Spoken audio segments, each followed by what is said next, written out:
हरिओम. आज शुक्रवार 20 डिसेंबर 2024. सद्गुरू ब्रह्मचैतन्य गोंदवलेकर महाराज यांच्या प्रवचनाचा आजचा हा भाग. नामी ठेवावे चित्त, तेच मानावे सत्य. प्रारब्धानुसार देहाची गती, तेथे न गुंतवावी आपली वृत्ती. प्रारब्धाने देहाची स्थिती, आपण न पालटू द्यावी वृत्ती. देह प्रारब्धाने जातो, सुख दुःख भोगवितो. जे जे काही केले ते ते फळाला आले. म्हणून देहाची गती ते पालटणे नाही कोणाचे हाती. पांडव परमात्म्याचे सखे झाले, तरी वनवासातून मुक्त नाही झाले.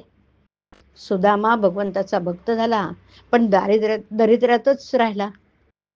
म्हणून देह प्रारब्धावर टाकावा, जे होईल तो आनंद मानावा. जैसे सुख येते प्रारब्ध योगे, सुख आहे त्याचे मागे. दोहोंची न धरावी चाड, नामाची ठेवावी आवड. चित्त ठेवावे भगवंता पायी, प्रारब्ध आड येऊ शकत नाही. देहाचे भोग देहाचे माथा, कष्ट न होती रघुनाथ स्मरता. प्रारब्धाने आलेले कर्म करीत जावे, त्याचे फळ भगवंताकडे सोपवावे.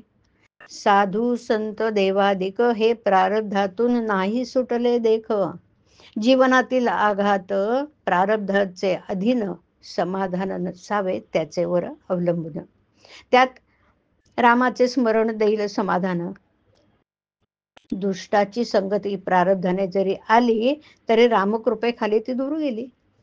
मुखे असावे एक नाम, याहून दुजे पुण्य नसे जाण. नामी ठेवावे चित्त, तेच मानावे सत्य. हा निश्चय ठेवावा मनात, मन होईल निभ्रांत. कर्तव्य असावे तत्पर, मुखी नाम निरंतर. नामाचं प्रेम करावं जतन, जैसा कृपण राखी धन. कारण नामच आपल्याला तारण, मुखी रामाचे नाम. बाह्य प्रपंचाचे काम, ऐसा राम जोडार मनी. दुःखाचा लेश न आणावा मनी.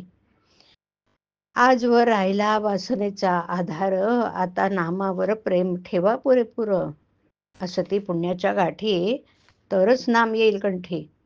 रामाचे नाव ज्याला न होईल सहन, त्याची गती नाही उत्तम जाण. निर्हेतुक घ्यावं नाम, जेणे जोडेल आत्माराम. नामाविण जे जे साधन, ते ते कष्टाचं मात्र कारण.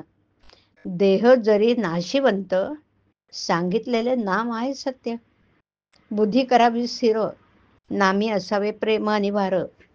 नामात कसलेही विचार आले, तरी ते नामाने दूर सारावे भले. नामस्मरणी निधिध्यास, सुलाची न करावी आस. अखंड राखावे समाधान, हीच परमात्म्याची खरी खूण जाण. जगज्ञंत्या प्रभूस करावे आपले, बाकी किती जण आले गेले मनावर त्याचा होऊ न द्यावा परिणाम. परमार्थाला एकत्र उपाय जाण, अखंड असावे अनुसंधान. देह सोपवावा प्रारब्धावर, मन गुंतवावे रामावर. हरिओम. हरिओम तत्सत. हरिओम.